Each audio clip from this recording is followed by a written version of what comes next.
Hey guys, Movie Fan 356 here, continuing Halloween Horror Month with my Scream series reviews, and today we're talking about Scream 4. It came out in 2011, 11 years after the last one, and it's once again directed by Wes Craven and written by Kevin Williamson, who did the first two movies. And it's starring Neve Campbell, Courtney Cox Arquette, David Arquette, Emma Roberts, Hayden Panettiere, Rory Culkin, Eric Knudsen, and Anthony Anderson, and there's a lot. Is it Adrian Brody or Adam Brody? I can't remember for sure. I always get those two names mixed up. But Brody. I'm just gonna call him Brody in the film. He's in this movie as well, and the plot is basically it's been 11 years since the third movie, and someone is trying to reboot these stab movies because they're like 7 stab movies in by now, and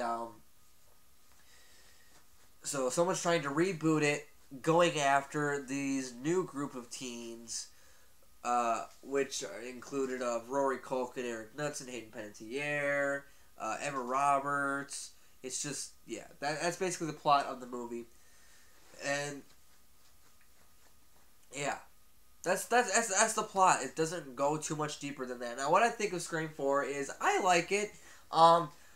A lot of people would say this is the best sequel to the Scream franchise. I won't say it's the best sequel. It's a very, very good one. To me, I still like Scream 2 as a better sequel. But I do like the fact that they tried to reboot Scream while keeping it a sequel at the same time.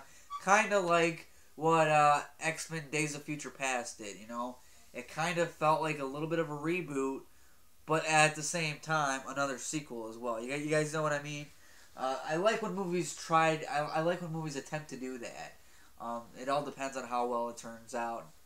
Now let's talk about the characters. Sydney is, she wrote a book called Out of Darkness about, getting over all the things that have happened to her. And she's on her book tour, and she comes to Woodsboro, and that's when the killings start happening again. Shocker. Gail Weathers is kind of this. She's a reporter. Her and Dewey are now married, and they've been married for 10 years, which I like that, and they kind of kept that from Scream 3.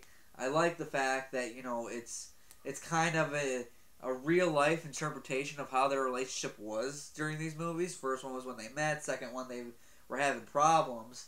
The third one was when they actually got married in real life, was right around the time they were getting ready to start the third one. And the fourth one, they've been married for about 10, 11 years. So I like the fact that their characters are kind of like the character relationship is kind of like their real life relationship. So I'm fine with that. The new characters. Emma Roberts is playing Jill, Sydney's cousin. Hayden Panettiere is basically like the female Randy. Rory Culkin and Eric Knudsen are the head of the cinema club at their high school. Trevor is Jill's ex-boyfriend who resembles the Billy character. He's kind of like the obvious he's the killer kind of thing. Is he the killer? You'll have to wait to find out. But it's like so obvious, and it's kind of cool how, Trevor resembles Billy so much. Yeah. Then you got Olivia, who is basically like the high school slut kind of thing, and yeah. The movie references. We've been getting some in 2 and 3, sure, but 4 was when they really started to incorporate referencing a lot of other horror movies back into this movie, and I like that. It's something that, well, I still like 2 just as much as the first one. It's something that 2 and 3 were missing. It was missing all the good references like that. So I like that this movie brought it back in. I like the character of Jill. I really like Kirby, Hayden Panettiere's character. Rory Culkin was okay. Eric Knudsen as Robbie I always thought was good. I have fun while watching him. Anthony Anderson is playing a deputy. Anthony Anderson and Adrian or Adam Brody, whatever it is, I don't remember. I'll have to look. But Brody, I'm just going to call him Brody. They're the deputies of Dewey, because Dewey is now sheriff, and, I really like it a lot. Then we have this really, really, really weird deputy named Judy. who has a crush on Dewey. You can tell that she has a crush on Dewey. And Gail's trying to tell her to back off, bitch, she's mine. And there's something really weird about her, and you think that she could possibly be the killer. The kills, they're actually really, really brutal. I mean, this is 2011, and it is a slasher flick, so I guess you do have to get more brutal with it. And, but yeah, I just think the kills are more brutal, and that to me is awesome. You know, it's, as a Scream sequel, that's what I want. I want the killings to be more brutal than what they were before, and they are. They are brutal. Let's see here. What else can we talk about that I haven't really touched on? Overall, like I said, guys, I do like this movie. It's, my order would have to be Scream, Scream 2, Scream 4, Scream 3. That's my order. I really do like Scream 4. It's just, yeah. The killers, spoilers if you haven't seen it, the killers of this film are Charlie, Rory Culkin's character. We find out he's one of the killers. And Jill, yes. It's the movie, we think she's the main character, the killer's going after her. You find out she is the killer. And I'm going to be honest with you. Usually in these Scream movies, when there's two of them, which every single one but three had two killers, and one of them is usually predictable, like really, really predictable, and usually the other one's like, okay, there were moments where I predicted it, but I didn't think too much of it, kind of thing. Charlie, I, easily suspected right from the beginning, right from the trailers before the movie came out. I'm like, he just feels like a killer to me. But Jill, never saw that coming. That was a great twist. And, I liked the character of Jill before the reveal, but after the reveal, I thought she was fucking psycho. She delivered on being a psycho after the reveal. I'm like, so this is supposed to be the same character? The one that's getting chased by the killer is actually the killer? It's the same person, and you expect me to be this kind of tough and brave, lead girl, lead victim kind of thing, and then she's actually this psycho. I'm like, well, that explains why she was pretty calm through most of it. She didn't really have that many moments of, sadness when characters died. The comedy, this was a lot more comedic than what the Scream movies usually are. It felt like kind of a parody of Scream in a way. There was a lot more jokes. It was more lighthearted when it comes to the comedy. It wasn't so, quick joke. No, it was like joke, seriousness, joke, seriousness, serious. And that's what it felt like to me. It felt like half a comedy. But back to the reveal of Jill, didn't see that coming. And, it ends in the house, and, she stabs Sydney. I'm like, okay, whoa, I didn't expect it to get that far either. And, yeah. And she just beats the shit out of herself. And that's brutal. I'm like, this is fucking awesome.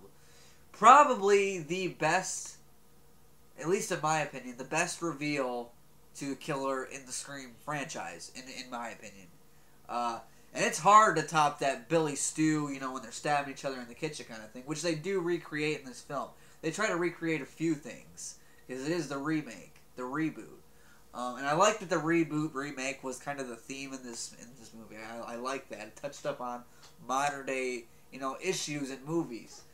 And it was supposed to end at the house, and Jill was supposed to get away. I wish the movie would have stopped right there. What if Jill did get away with it? What would have happened from there? What if the movie ended, where she, falls and she ends up getting away with it, and yeah, and the news reporters all want to talk to Jill, but no, there's more in the hospital. Jill finds out Sydney's alive, and she has to go to Sydney's room and basically kill her right then and there. And yeah, that scene, I'm like, yeah, this is cool, very Black Christmas-y, but I still think it was kind of cool. But I would have liked a lot better if it would have ended at the house. There's this one scene in particular I do want to talk about before I go, is the barn stabathon scene. I like they're having a stab marathon, and I like that, you know, Gail was trying to get back into her work again. And I like, there was something in the trailer that I really wish would have been in the movie, and I don't wish they would have cut that out. I hate the fact that they cut it out. It's a line where the killer's about to stab Gail, and she goes, "Go ahead if you have the guts." I always thought, I'm like, that's fucking awesome. Yeah. Yeah. But it was cut out of the movie, and I was a little pissed off about that. But overall, Scream 4, highly enjoyable. To me, it's just really fun. I would recommend it if you're a fan of the Scream movies and have not seen this one yet. Definitely a step up from Scream 3 a lot. It definitely, Scream redeemed itself with this movie. That being said, I'm going to give Scream 4 an A-.